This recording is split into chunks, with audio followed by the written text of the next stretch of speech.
Welcome, everybody, to Taking Control, the ADHD Podcast. I'm Pete Wright. That right over there is Nikki Kinzer with a new haircut. I do, yes. I have a new haircut. It's so cute. People can't see that. I can see that. It's very cute. Thank you. It's all short. It's short and a little blonder than normal. It's good to change it up every now and again. Well, and it's gray here in Oregon, and so, you know, if you can put a little sunshine in your hair, then why not? Right? I love it. The question is, was your hair before a problem or a possibility? Boom. Segue. Mic drop. Uh-huh. Nicely done. Well done. You take it from here. Okay. You take it from here. Well, it really isn't about hair today. But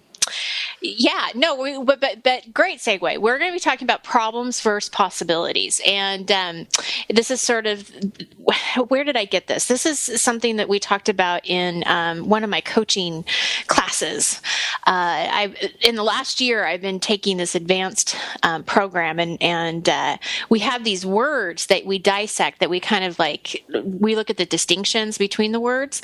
And the problems versus possibilities really just stuck with me because so often when we have a challenge, what do we pay attention to? Well, the challenge of it, the problem. Yeah, right. The problem. The negative language. Exactly. I mean, we're so focused on what's going wrong, you know, we're not really paying attention to how to fix it or what the solutions are, or, you know, possibilities, right? So, couple things that I want to point out: when we pay attention to just the problem, then typically our energy is pretty low when we're thinking about it. We're probably kind of sad. Depending on what the challenge is, might be a little defensive, right? It's also really easy to blame other people. I'm not guilty of that. I don't know what you're talking about, and it's probably your fault. Exactly. It's not me, it's them. But you know, all of these negative feelings kind of turn up when we're just paying attention to the problem. And of course, when you have a problem or you have a challenge that you're trying to work on, I mean, there has to be some awareness of obviously of what's going on and what we want to change.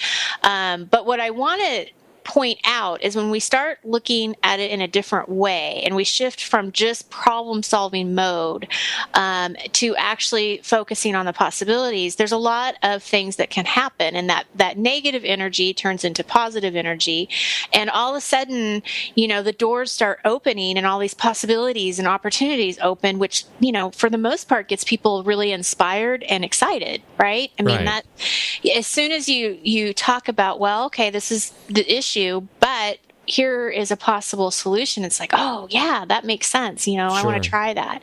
You become a lot more hopeful, optimistic, all of those things. But I think most important is you become more empowered, right? You actually feel like maybe you have some control over this challenge or problem that you're dealing with. Does that make sense? Yeah, it does. Yeah. So that's kind of what the show is about. It's just sort of how do we, you know, shift that perspective. And really, I think for me, the challenge is just making it not so intimidating or overwhelming, right? Trying to make the challenge a little bit not so big. You know what I like about it? Let me tell you what I like about it. I ran into this story the other day on Loki's Wager. Have you ever heard of Loki's Wager? In fact, my face is like, huh? What's that? Loki was, he was the Norse god of trickery. I'm sure there are people listening who know much more about Loki than I do. He's also the villain in several of the Thor and Avengers movies. So Loki has kind of a cinematic history, recent history. But in mythology, there is a story about how Loki made a wager with some dwarves, and he lost. He lost the bet, and the price of the bet was his head. If he'd agreed, if he loses the bet, he would sacrifice his head to the dwarves. But of course, Loki is the god of trickery, and so he said, "You can have my head, but you can't have my neck. So once you figure out where my head stops and my neck begins, you can separate it there, and then you can go forward." Well, of course, the dwarves could not agree on where the head stops and the neck begins. Right. Oh. And so they ended up, the two sides argue for days and days. And while there were some that both could agree was head, and there were some parts that both could agree was neck, there was no spot at which both could ever really agree that the head stopped and the neck began. And so Loki's wager has become this term used for arguments that can't be decided because, one side can't agree how to define one of the terms. I have been thinking so much about this lately because of in light of what we're talking about on the show today. And I know this is a really weird sort of connection, but I think it's relevant. That when you come up to what causes you stress, what causes you to focus on problems or challenges is usually because you have not yet decided that this isn't necessarily probably a problem about heads and necks. And once you reframe the situation that you find yourself in, once you reframe the challenge itself, it becomes a possibility to solve. And so every problem that I run into, every time I find myself feeling that anxiety we've been talking about over the last couple of weeks, every time I find myself imagining this false future that I don't really know is going to happen, it's usually because I don't really understand the problem. And I'm focusing on the negativity of it, on the confusion of it, on the inflexibility of it without looking at it from enough other angles, so that I can figure out how do I solve this problem without losing my head. Mm-hmm. Mm-hmm.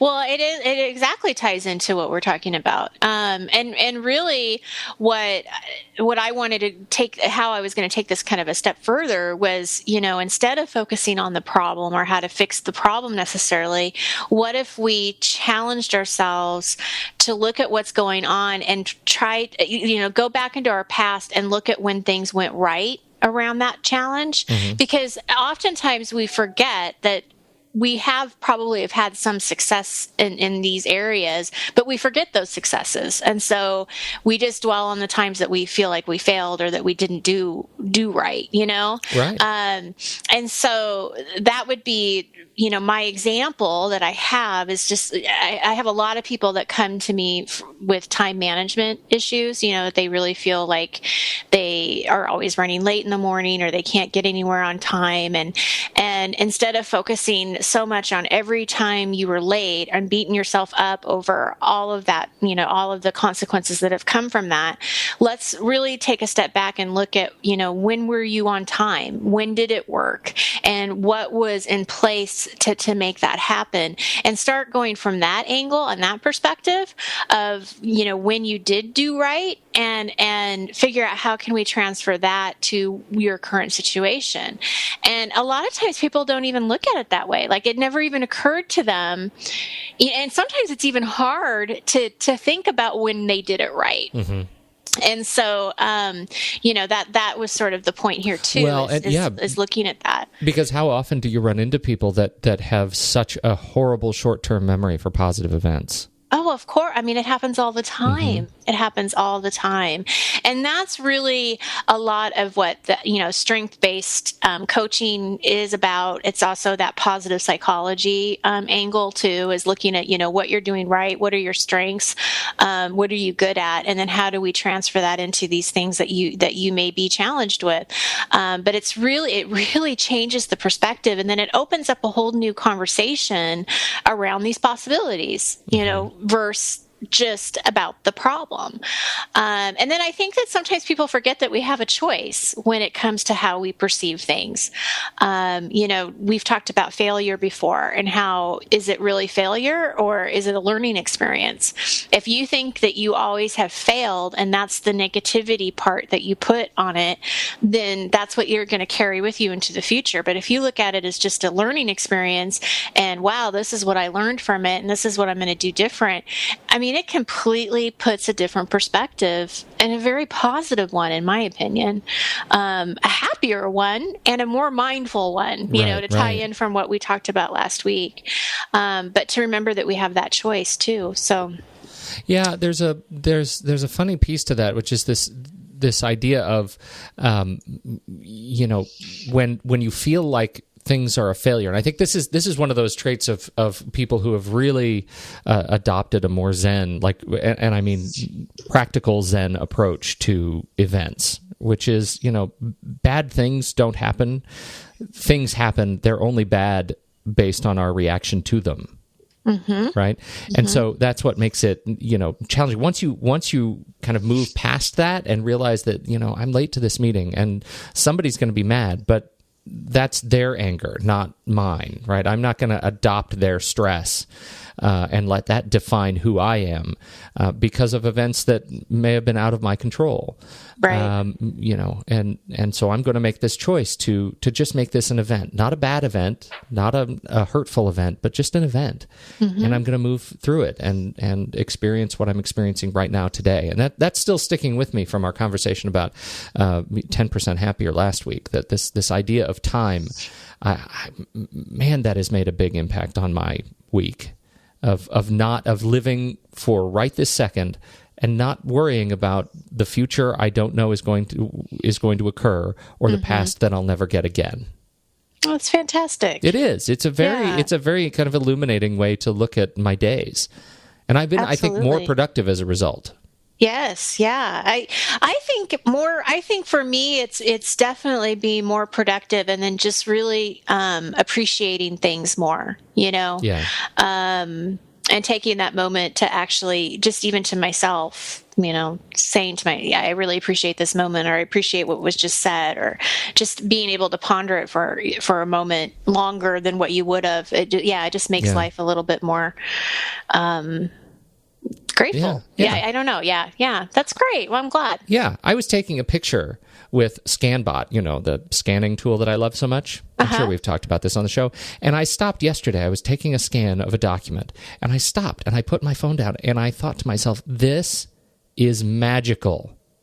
What I'm doing right now is absolutely a bit of alchemy. And I think it's important, even as a nerd, from a technology perspective, to stop and reflect that what we do every day to get our work done is magical. And that's a really it's a special place of, as you say, gratitude. I like it. Mm-hmm, mm-hmm. All right. Well, awesome. This is quick. It is. Let's get out of here. Yeah. Thanks, everybody, for listening. If you want to learn more about the show, head over to Take Control ADHD. You can subscribe for free in iTunes or your podcatcher of choice. All the links are right up there. If you're new to podcasts or you're used to listening to the show just on the web, make sure you click on the, hey, I'm new to podcasts. Teach me how to do this. And it'll show you kind of where to get the apps to subscribe. And there's an actual button that says that? Well, it's roughly hey, I'm new to podcasts. Loosely translated. I want to see that button. Yeah, that's right. Hey, I'm new to podcast. I'm going to edit that right now. That's right. And so, join us. Join us on the show. Subscribe to the show. And you know what? We haven't asked for this in a little while, but really appreciate those of you who take the time to head into iTunes. If you're an iTunes user, you log into your account, you find our show in the iTunes directory, and you click on that rate and review. And you say some nice things and give us some of your spare stars. That helps other people discover the show. The last one on there is from Patchwork Woman. She says we brighten her day instantly, which is so sweet. From the first words out of their mouths, Pete and Nikki have a way of just making you giggle and feel great. And their advice is just what I need. I've been listening for a few weeks, and I'm always excited when there's a new episode, recommending this to all my friends with ADHD. You are awesome, Patchwork Woman. Thank you so much for leaving this. It's a motivating support for us to do this show. So, on behalf of Nikki Kinzer, I'm Pete Wright, and we'll catch you next week on Taking Control, the ADHD Podcast.